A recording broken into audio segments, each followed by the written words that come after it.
Ever wished you could make a photo pop off the screen and, well, talk? Let's dive into Adobe Animate and learn how to make any image say whatever you want. First things first, open Adobe Animate and create a new document. Choose the dimensions that fit your needs. I'm going with a standard HD size. Next, let's import our image into the program. You can either drag and drop right into the stage or go to File. Then import to stage. Scale the image so it nicely fills the canvas and looks good. Now comes the fun part. We're going to create an animated mouth. Inside of Animate, select the drawing tool, change the color, and carefully draw the outline of a mouth where you imagine it would be on the selected character, making sure to create room for what the mouth will look like when it is open.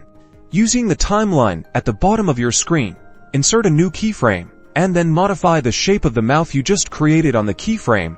Change the shape to be open. Repeat this process as many times as you feel necessary to give the illusion of speech. Organize your layers, put the mouth layer on top, and the original image on the bottom to create the illusion of animation.